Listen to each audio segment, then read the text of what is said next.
अंगावरती महाराजांचा पोशाख आहे म्हणून वीरश्री शिवाकाशीदांनी पाठ टेकलेलं नाहीये, स्वतःच्या पराक्रमी छातीवरती कोसळलेले आहेत आणि म्हणतात की मी जन्माला शिवा म्हणून आलो आहे, पण मरताना मी छत्रपती शिवाजी महाराजांचा पोशाख घालून मरत आहे, त्याच्यापेक्षा भाग्य कोणाचंच नसेल.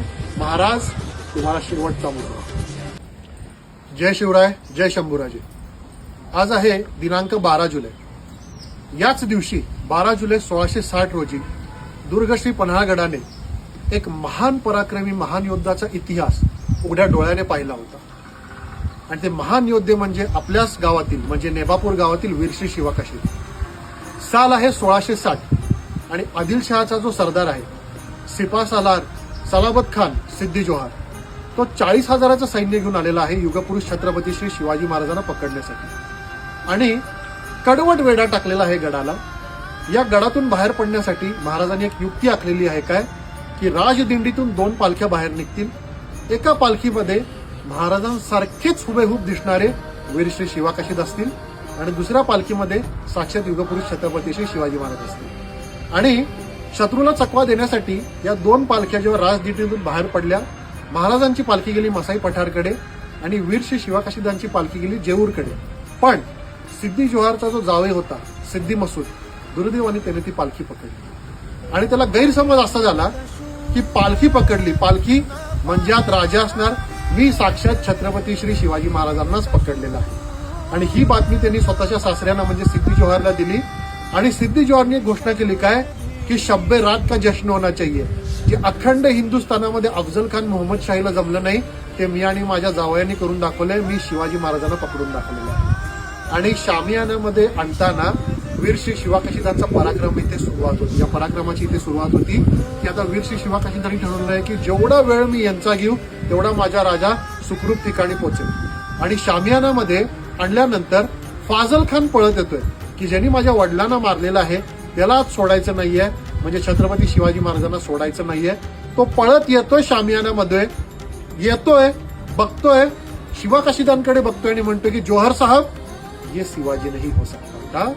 माझ्या वडिलांबरोबर झटापट झाली म्हणजे अफजल खानाबरोबर झटापट झाली, त्या महाराजांच्या कपाळाला एक जखम झालेली आहे.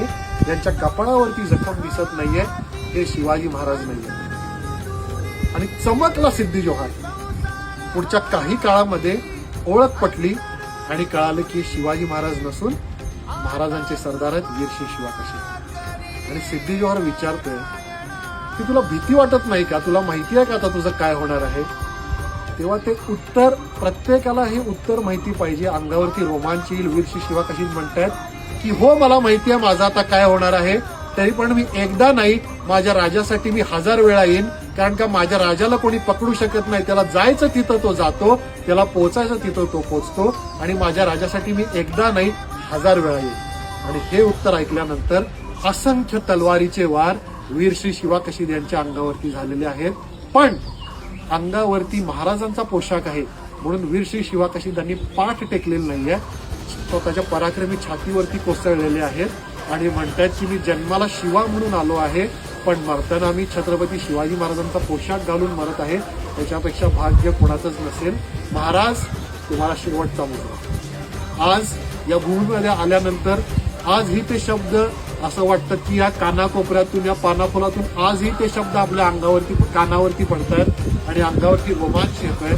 माझी सगळ्यांना एक विनंती आहे की हा नुसता व्हिडिओ बघायचा नाहीये. जे हा व्हिडिओ पाहत असेल त्यांनी एक संकल्प करायचा आहे, काय की आपण जेव्हा दुर्ग श्री पन्हाळगडाकडे येणार आहात तेव्हा पहिला वीरश्री शिवाकाशीदांच्या समाधीसमोर नतमस्तक झाल्याशिवाय कोणी किल्ला चढायचा नाहीये. आणि आज आपलं भाग्य की वीरश्री शिवाकाशीदांचे थेट 13वे वंश काशीद सर आज आपल्यासोबत आहेत. मी काशीद सरांना एक विनंती करेन की आपण 1-2 शब्द आमच्या व्ह्यूअर्ससाठी बोलावे.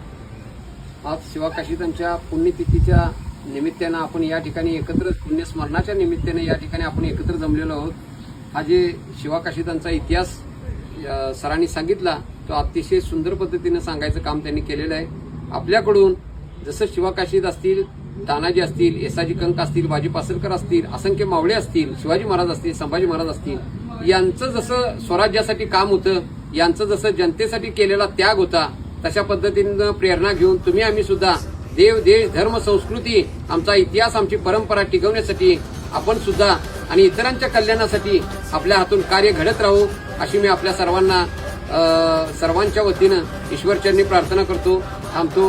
जय हिंद, जय महाराज. छत्रपती शिवाजी महाराज की जय.